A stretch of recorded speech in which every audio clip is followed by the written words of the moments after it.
बहू के हाथ। घर की बहू शीना को इस बात का बड़ा घमंड था कि जिस काम में वो हाथ डालती थी वो काम अच्छा हो ही जाता है। शीना की हर बात में हाथ का इस्तेमाल जरूर होता था। एक दिन शीना का पति आकाश उससे कहता है, कल जो वो भिंडी बनाई थी ना तुमने, वाह वाह वाह वाह, मजे आ गए। मैंने अपने हाथों से बनाई थी। मेरे हाथों में वैसे भी जादू है, जिस चीज को छू लेती हूँ सोना बन जाती है। अब ये थोड़ा ज्यादा हो रहा है। मतलब अगर हर चीज को छू के सोना ही बना देती हो तुम, तो हमारे नाम के पीछे भी अंबानी ही लगा देते हम। चुप रहो, मुंह पे हाथ रख लो, कुछ भी बोलते रहते हो। शीना की सास बगिया से पूजा के लिए फूल चुन रही थी। सुंदर, अति सुंदर, कितने प्यारे गुलाब के फूल हैं। भगवान जी खुश हो जाएंगे। मैंने अपने हाथों से जो पौधा लगाया था, मेरे हाथों की कोई भी चीज बेकार नहीं जाती। हाँ बेटा, सही कह रही है। इसीलिए तो तुम्हारे पिताजी से मैंने अपने बेटे के लिए तुम्हारा हाथ मांगा था। और उन्होंने हाथों हाथ में मेरा हाथ आपकी बेटी के हाथ में दे भी दिया था। हाँ बेटा, वो तो है, पर मुझे ये बता, तू ये हर बात में हाथ क्यों बीच में लेकर आती है?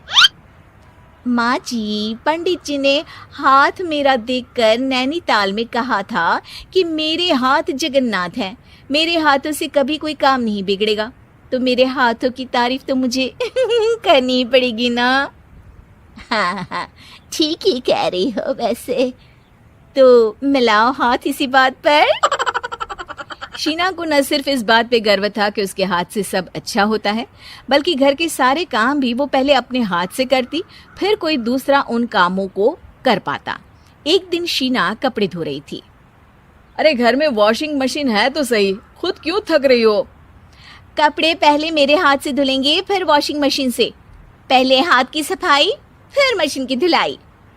अगर आज डाकू गब्बर सिंह होता ना, तो वो ये हाथ मुझे दे दे ठाकुर, तुमसे जरूर कहता, और मैं तो दिलवा भी देता तुम्हारे हाथ। हर एक काम में हाथ बटाओ, ज्यादा जुबान न चलाओ, वरना दूंगी एक उल्टे हाथ से। क्या दोगी? कपड़े दूंगी, लो निचोड़ो। ऐसे ही एक दिन, अरे बहू, ये सोफे पर चढ़कर हाथ से पंखा क्यों घुमा रही हो? माँ जी, क्योंकि मेरे हाथ से घूमेगा तो ज्यादा अच्छे से हवा देगा। अरे बेटा, फिर तो तुम गाड़ी का पहिया भी हाथ से घुमा के मायके जाया करो। एक बार आकाश ने घर पर कार लाने की बात छेड़ी। माँ, सोच रहा हूँ कि एक कार लेकर आता हूँ। ले ले बेटा, क्यों नहीं? अरे पैसे हो तो हवाई जहाज भी ले लेना। हाँ, पैसा तो हाथ का मेल है, ले लेते हैं। इस हाथ पैसे देंगी, उस हाथ कार ले लेंगी।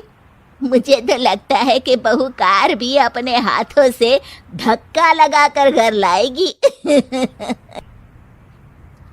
वो तो नहीं करूंगी, लेकिन सबसे पहले स्टीयरिंग पर हाथ मैं ही लगाऊंगी, ताकि गाड़ी का आना शुभ हो। अरे घर ले आने तो दो, फिर हाथ लगा लेना। लेकिन शीना नहीं मानती। अगले दिन ही सब कार लेने जाते हैं। शीना सेल्समैन से कहती है, भैया ये कार बहुत पसंद है, पैक कर दो। अरे ओ भाग्यवान, 2 मीटर कपड़ा नहीं है जो पैक करवा ले, जरा चला कर तो देखने दो। यस सर, बिल्कुल, टेस्ट ड्राइव कीजिए ना। अरे नहीं नहीं, सबसे पहले मैं हाथ लगाऊंगी गाड़ी को, मेरे हाथ अच्छे हैं। अरे यार, हाथ तो मैं भी धोता ही हूँ, और आजकल तो सैनिटाइजर से भी धोता हूँ। मेरे काम में हाथ ना अड़ाओ। अरे टांग ना अड़ा होता है भाग्यवान, हाथ नहीं। शीना ड्राइविंग सीट पर बैठ जाती है और आकाश उसे गाड़ी के फंक्शन समझाता है। देखो शीना, ध्यान रखना, ये है स्टीयरिंग, इससे राइट लेफ्ट जाएंगे। ये है एक्सेलरेटर, इससे स्पीड कंट्रोल कर सकते हैं, और उसी के पास में है ब्रेक, जो तुम्हारी जुबान में शायद मिसिंग है। ठीक है, ज्यादा भी सिखाने की जरूरत नहीं है। मेरी माँ तो कहती है कि मैं अगर अपनी शुभ हाथ लगा दूं तो जग घूम जाए। तो ये स्टीयरिंग क्या चीज है? शीना गाड़ी स्टार्ट कर देती है और स्टीयरिंग को घुमाते हुए एक्सेलरेटर पर धीरे से पैर रखती है, और शोरूम के बाहर के एरिया में ही गाड़ी घूमने लगती है, जहाँ दूसरी गाड़ियाँ भी रखी हैं।